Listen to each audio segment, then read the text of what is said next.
चलो भाई शुरू करते हैं। पहला question, drift speed of electron where when 1.5 ampere. Current कितना है बेटा? यहां पे हमारे पास करंट I जो है वो कितना है? 1.5 एम्पियर है। Flows in a copper wire of cross section, cross sectional area A बराबर कितना है? 5 millimetre square, 10 to the power -6 metre square is V वो।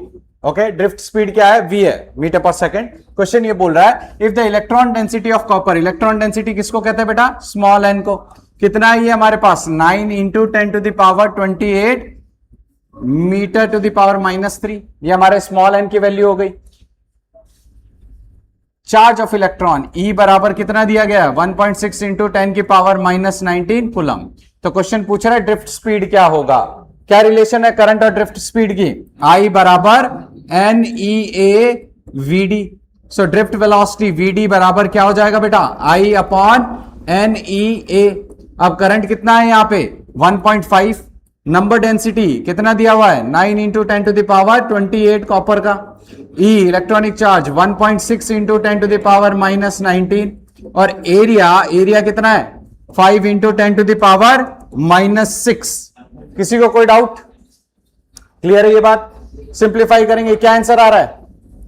Option D 0.02।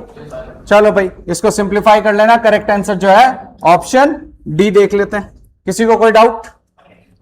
स्ट्रेट फॉरवर्ड सवाल था, बोलो किसका आ रहा है? Option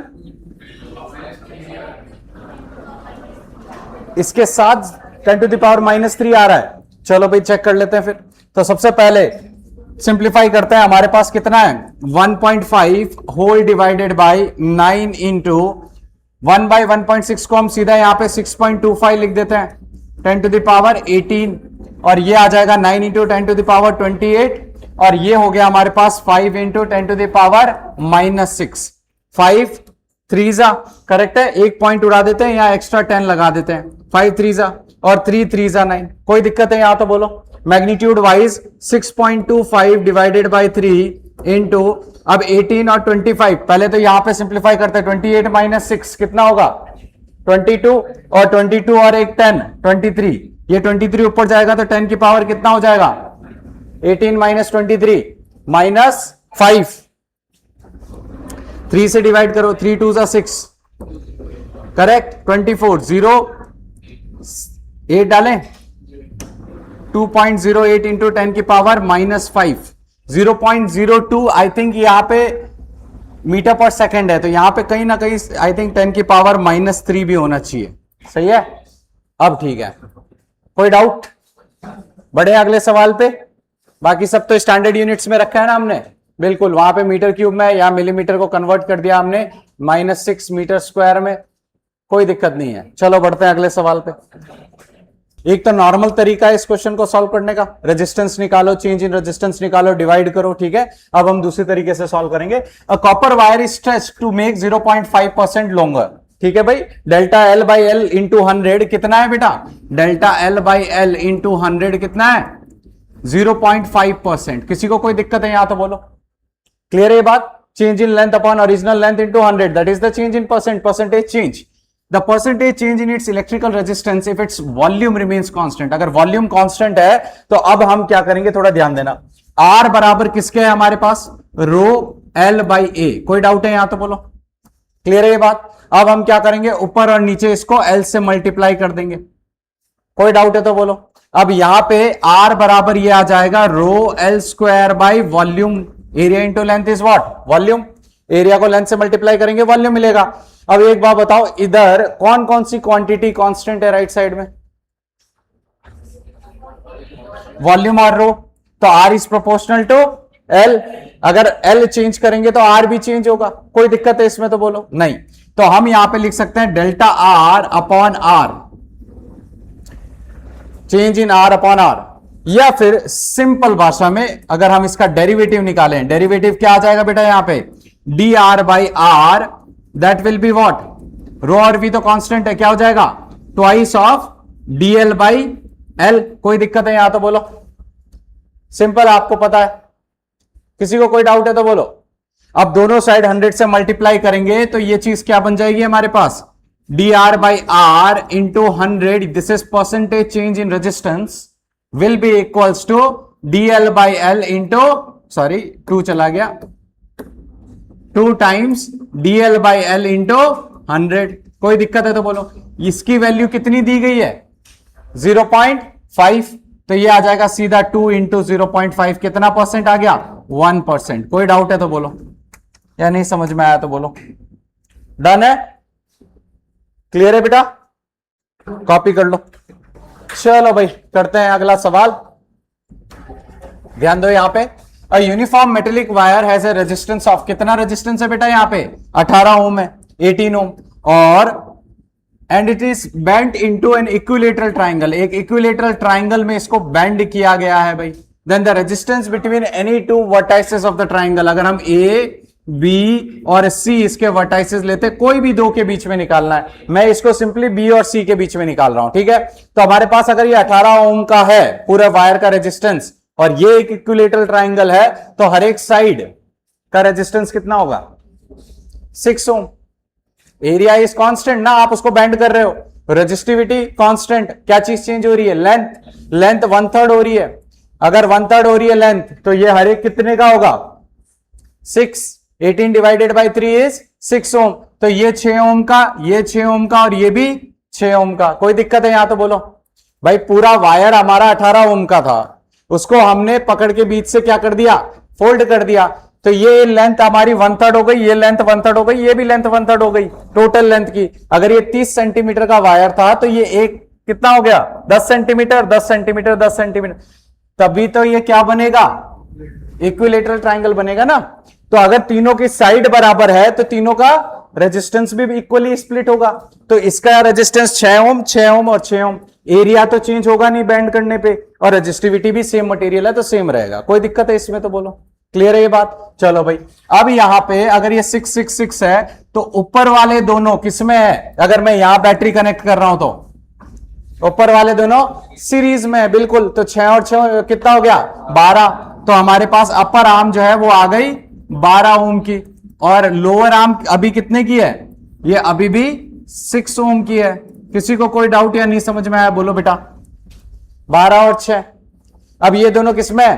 parallel. तो आर इक्विवेलेंट निकाल लेते हैं. ये कितना हो जाएगा हमारे पास? 12 into 6 upon 12 plus 6, 12 into 6 upon 18, 6 3 और 3 4 4 ओम आ गया हमारे पास इक्विवेलेंट रेजिस्टेंस इस पूरे सर्किट का. कोई दिक्कत? बढ़े आगे? पक्का? चलो भाई क्वेश्चन देख लेते हैं. क्वेश्चन कह रहा है the charge on a capacitor plate in a circuit as a function of time is shown in the figure. What is the value of current at t equal to 4 second. अगर आप यहां पे इसको ध्यान से ऑब्जर्व करें बेटा, इस रीजन से इस रीजन तक यहां पे जो है चार्ज कांस्टेंट है. अगर चार्ज कांस्टेंट फ्लो कर रहा है तो स्लोप क्या होगा? 0 होगा. और स्लोप जो है हमारा QT, अब थोड़ा ध्यान देना, यहां पे T है, ये टाइम दिया हुआ है. तो हमारा I जो है वो किसके बराबर होता है? dq by dt. और dq by dt differentiation of yx graph है. अगर dy बाई dx क्या देता है हमको? स्लोप. और यहां पे अगर dq बाई dt स्लोप जो है वो 0 हो जाएगा, तो हमारा पास यहां पे dq बाई dt जो, सॉरी मैं उल्टा बोल रहा हूं क्या, dq बाई dt जो है हमारा स्लोप क्या आ रहा है? 0 आ रहा है, क्योंकि q जो है हमारा क्या है? कांस्टेंट है. चार्ज जो है हमारा कांस्टेंट है, तो डेरिवेटिव जो है इसका क्या आएगा बेटा? 0. So correct answer for this question is option B. कोई करंट फ्लो नहीं कर रहा है इस रीजन में. कोई दिक्कत है यहां? बढ़े अगले पार्ट की तरफ. Okay, let's see our next question. In the given circuit all the resistances are of value R. सभी रेजिस्टेंसेस की वैल्यू कितनी है बेटा? आर है. The equivalent resistance between A and B. A और बी के बीच में इक्विवेलेंट रेजिस्टेंस निकालना. अब यहां पे कॉन्सेप्ट लगेगा, थोड़ा ध्यान से समझना. यदि हम ए और बी के बीच में इक्विवेलेंट रेजिस्टेंस निकाल रहे हैं, तो यहां पे मान लो हमने एक बैटरी ज्वाइन कर ली. तो क्वेश्चन ये कह रहा है कि जब बैटरी ज्वाइन की तो ये पूरा सर्किट का रेजिस्टेंस कितना लग रहा है उस बैटरी के अक्रॉस. क्लियर है? वही इक्विवेलेंट होगा. ओके, हमने यहां से करंट फ्लो करवाया बेटा, यहां से करंट फ्लो हो रहा है. जब यहां से करंट फ्लो हो रहा है, इसके पास मजबूरी है इस आर के थ्रू पास होना, लेकिन आगे इसको 3 रास्ते मिल गए. एक रास्ता यहां पे, एक रास्ता यहां पे, एक रास्ता यहां पे. अब हमेशा ये याद रखना करंट की ये आदत होती है हमेशा उस रास्ते से जाना चाहेगा जहां पे रेजिस्टेंस मिनिमम हो। ये आपको 10th स्टैंडर्ड में भी बताया गया होगा, फिर से रिपीट कर देता हूं। करंट हमेशा उसी रास्ते से जाना चाहेगा जहां पे रेजिस्टेंस मिनिमम है। तो जब ये करंट यहां पहुंचा इस पॉइंट पे, इसके पास ये रास्ता है, ये रास्ता है, ये रास्ता है। करंट जो है वो आलसी है आप लोगों की तरह, ठीक है, हमेशा उस रास्ते से जाना चाहेगा जहां पे प्रॉब्लम्स कम हो। हम वैसी लाइफ जीना चाहते हैं जहां पे प्रॉब्लम्स कम हो। करंट का भी यही है। तो यहां नहीं जाएगा और कहां जाएगा, इधर जाएगा। अब इधर गया तो वापस इसको इतने सारे रास्ते मिले, लेकिन इन सभी रास्तों में फिर से रेजिस्टेंस है। अब कहां जाएगा, इस रास्ते पे। कोई दिक्कत है यहां तो बोलो। फिर इधर पहुंचा, उधर कहां जाना चाहेगा, इधर जाना ही नहीं चाहेगा, किधर जाएगा, इस डायरेक्शन में। तो अगर आप इस सर्किट को देखें तो ये ए से पॉइंट स्टार्ट होता है, यहां से पहला रेजिस्टेंस मिलता है करंट को, फिर सीधा ऐसे आता है, फिर इसको दूसरा रेजिस्टेंस मिलता है और ये बन जाता है बी। दूसरे किसी जगह पे रेजिस्टेंस का कोई रोल ही नहीं है, क्योंकि करंट जाएगा ही नहीं। करंट हमेशा कौन से रास्ते पे जाता है, जहां पे मिनिमम रेजिस्टेंस हो। तो हमारे यहां इक्विवेलेंट रेजिस्टेंस कितना आ गया, अगर ये भी आ रहे और ये भी आ रहे, 2R। So correct answer is option A. Clear है ये बात, कॉन्सेप्ट याद रखना ये। Let's see our next question. सब लोग यहां ध्यान दो।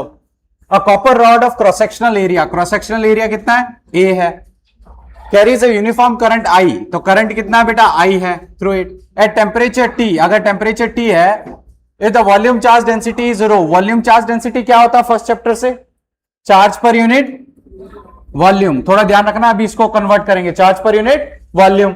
How long will the charge take to travel a distance D, ये सवाल पूछा है। डिस्टेंस कितना है हमारे पास, डी है, और पूछा क्या हमको, टाइम निकालना है। कोई दिक्कत है यहां तो बोलो, ये गिवन डेटा है। क्लियर है ये बात। अब बढ़ते हैं आगे। हमको पता है कि करंट आई बराबर क्या है, N E A V D. कोई दिक्कत है यहां तो बोलो, यस क्लियर है। What is N, number density. Number density sir क्या होता है, N upon total number of particles per unit volume. कौन से पार्टिकल्स की बात कर रहे हैं हम यहां पे, इलेक्ट्रॉन्स की। किसकी बात कर रहे हैं, कोई दिक्कत है यहां तो बोलो। कैपिटल एन इंटू ई, फर्स्ट चैप्टर का फर्स्ट फॉर्मूला क्लास 12th का क्या है बेटा, क्यू। कोई दिक्कत है यहां तो बोलो। What is charge per unit volume, what is charge per unit volume, volume charge density आई बराबर रो ए वी डी। यहां से वेलोसिटी कितनी आ जाएगी बेटा, आई अपॉन रो इंटू ए। किसी को कोई दिक्कत है या नहीं समझ में आया बोलो। अगर ये वेलोसिटी है और ये डिस्टेंस है, टाइम निकाल सकते हो क्या, टाइम क्या हो जाएगा, speed equal to distance upon time, time बराबर distance upon speed, D upon V D. V D कितना है हमारे पास, आई, और रो ऊपर जाएगा, ए ऊपर जाएगा, that is your time. D rho A upon I है क्या, ऑप्शन ए। किसी को कोई डाउट, बढ़े अगली स्लाइड पे, चलो भाई बढ़ो अगले सवाल पे। चलो भाई, क्वेश्चन कह रहा है a heating element as a resistance of 100 ohm. R naught जो है वो कितना है बेटा, 100 ओम है एट रूम टेम्परेचर। मान लो कोई भी रूम टेम्परेचर है, ठीक है भाई। When it is connected to a supply of कितना, 220 वोल्ट। आप चाहो तो रूम टेम्परेचर 27 डिग्री सेल्सियस ले सकते हो, कोई दिक्कत नहीं है, स्टैंडर्ड हम 27 लेते हैं यूजुअली। स्टेडी करंट आई जो है बेटा कितना फ्लो कर रहा है, 2 ampere passes in it, and the temperature is 500 degree Celsius more than room temperature. ये थोड़ा सा ध्यान रखना, 500 डिग्री सेल्सियस किससे ज्यादा है, रूम टेम्परेचर से ज्यादा है। क्लियर है ये बात। सो T2 500 है क्या, T2 500 नहीं है, इसका थोड़ा ध्यान रखना है। T1 प्लस T2 जो है आपका, वो T2 माइनस T1 जो है वो आपका क्या है यहाँ पे, 500 डिग्री सेल्सियस। क्लियर है ये बात, टेम्परेचर डिफरेंस। तो थोड़ा इस बात का याद रखना, डेल्टा टी आपको ऑलरेडी गिवन है यहां पे 500 degree Celsius. What is the temperature coefficient. अब यहां पे आर टी बराबर R naught into 1 plus alpha delta T. कोई दिक्कत है यहां तो बोलो, क्लियर है ये बात। अब डेल्टा टी क्या लेते हैं हम, T2 माइनस T1। T1 हमारा क्या है, टेम्परेचर एट 0 डिग्री लेते थे, यहां पे हमको क्या दिया हुआ इनिशियल टेम्परेचर, रूम टेम्परेचर, उससे 500 बढ़ा है तो हमारा डेल्टा टी की वैल्यू सीधी दे रखी है हमको 500। क्लियर है ये बात? चलो बढ़ते हैं आगे। आरटी की वैल्यू कैसे निकालेंगे? Voltage upon current at that R naught into 1 plus alpha into delta T. किसी को कोई डाउट? वोल्टेज कितना है? 220। करंट कितना है? 2। आर नॉट कितना है? 100। 1 प्लस अल्फा वो तो निकालना है, और डेल्टा कितना है हमारे पास? टी 500। कितना आ गया? 110 अपॉन 100 बराबर 1 प्लस 500 अल्फा। ये कितना आएगा बेटा? 110 अपॉन 100 कितना होगा? 1.1। यहां लिख रहा हूं बेटा 1.1 बराबर 1 प्लस 500 अल्फा। ये आ जाएगा कितना? 0.1 अपॉन 500 बराबर अल्फा। कोई दिक्कत है तो बोलो। इसको पॉइंट को हम उड़ा देते हैं, यहां 5000 कर देते हैं, और ये अल्फा यहां से क्या आ जाएगा हमारे पास? थोड़ा सा इसको ऊपर कर देता हूं बेटा। अल्फा कितना आ जाएगा हमारे पास? 0.2 इंटू 10 की पावर -3 डिग्री सेल्सियस इनवर्स, या फिर 2 इंटू 10 की पावर -4। ऑप्शन बी करेक्ट है। कोई दिक्कत? बढ़े अगले सवाल पे, करें एक और सवाल लास्ट। चलो भाई सॉल्व कर लेते हैं हमारा last question for today. A uniform wire of length L, wire का लेंथ एल है और रेडियस आर है, तो हमारे पास रेजिस्टेंस कितना है बेटा? 100 ओम। ये 100 ओम हमें कैसे मिला है? Rho L by pi R square. किसी को कोई दिक्कत है यहां तो बोलो। अब उसको रिकास्ट किया गया। जब रिकास्ट करते हैं तो क्या चीज सेम रहती है? वॉल्यूम। तो नई वॉल्यूम और पुरानी वॉल्यूम बराबर। कोई दिक्कत? तो V dash will be equals to area into length. Area क्या होगा यहां पे? Pi R dash square, that will be equals to L into pi R square. किसी को कोई दिक्कत है यहां तो बोलो। क्लियर है ये बात? ध्यान दो बेटा यहां पे, this is L dash into pi R dash का स्क्वायर बराबर L into pi R square. Pi से पाई कट गया। अब L डैश जो है हमारा कुछ दिया हुआ है क्या? नया लेंथ नहीं दिया हुआ है, तो L डैश। R डैश कितना दिया हुआ है? R/2, तो ये हो जाएगा R स्क्वायर बाई 4। और ये कितना हो गया? L into R square. R square से आर स्क्वायर कट गया। नया लेंथ कितना आ गया बेटा? 4 टाइम्स पुराना लेंथ। नया length will be equals to 4 times पुराना लेंथ। कोई दिक्कत? अब लगा देते हैं हम रेजिस्टेंस का फॉर्मूला। R डैश बराबर rho L dash by pi R dash का स्क्वायर। कोई दिक्कत है यहां तो बोलो। क्लियर है ये बात? यहां पे क्या हो जाएगा बेटा? रो इंटू एल डैश कितना है हमारे पास? 4 times L upon R dash कितना है हमारे पास? R/2। यहां पुट करेंगे तो ये हो जाएगा पाई आर स्क्वायर बाई 4। 4 ऊपर चला गया, ये आ गया 16 into rho L by pi R square. What is rho L by pi R square? 100 ohm. तो ये कितना हो जाएगा? 1600 ohms. Correct answer is option D. चलो भाई